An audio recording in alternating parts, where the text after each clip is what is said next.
symbolism of my bid? What did my run signal for people of color, for women, for a new generation of leaders, for women of color? My answer evolved over time, but the core remained the same. I had an obligation to build a coalition of voters who reflected the diversity of our state, our nation.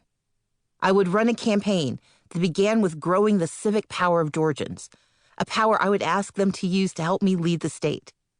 Simply by winning, I would redefine our belief in what leadership looks like. In May 2018, I became the first Black woman to receive the gubernatorial nomination of a major party in American history. On November 6, 2018, I received more votes than any Democrat in Georgia history, outpacing President Barack Obama and Secretary of State Hillary Clinton. I learned later that our campaign tripled the turnout of Latinos and Asian Americans, more than doubled the youth participation rate. I received more votes from African Americans than the sum total of Democratic voters in 2014. My candidacy created a path to win a congressional seat and flip 16 legislative seats. I received the highest percentage of the white vote recorded in a generation.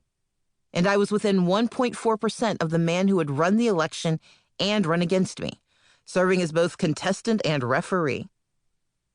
So, on the night of November 16th, I returned to my initial mission and to the thousands of people I'd met along the campaign trail.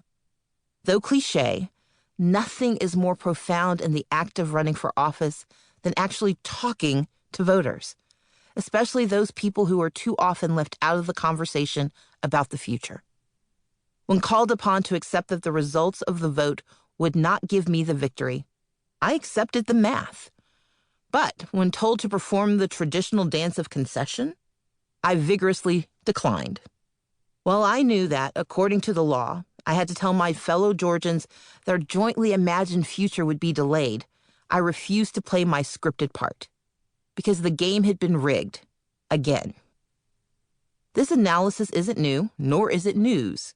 For those of us on the outside, the quest for power is always rigged. Sometimes it's because we don't know how to gain entry, or because the winners get to play by a different set of rules. In elections, our nation has fought a lifelong battle about who gets to have a say in the outcome, and set the terms of the next battle. Race, gender, and class have been constant markers of access, beginning with the Constitution. My election was no different. Poor communities found themselves without equipment for voting, including missing power cords and antiquated machines. Other voters arrived at their polling stations only to be turned away because they'd been illegally purged or because the poll workers didn't have enough paper for extra ballots. Some stood in hours-long lines while their compatriots had to give up and go back to work or risk a family's already meager paycheck. This is how the game of elections gets rigged. In my non-concession speech, most political folks expected me to turn a blind eye to the complaints and the outcome. They were looking for me to say that no compromise of our democracy had occurred, and most expected polite compromise in the language I used to call an end to the fight. But, unfortunately for them, I'd read my book. And I understand conceding the election would not be right. I admit the playing field is never level, and the reality is that a number of us enjoy a degree of privilege over another at various points. Yet knowing a truth does not make it correct.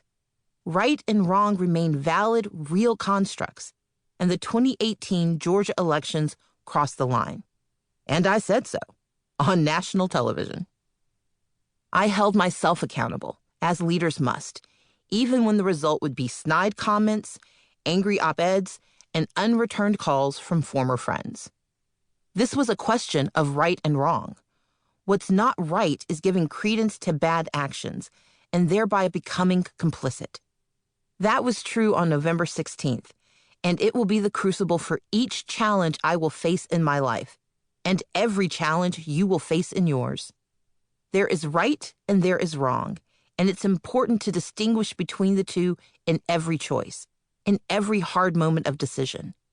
Do we concede? Do we compromise? Or do we fight? These are the options. Concession accepts an act as right or proper, and society's existence necessitates the act of compromise, of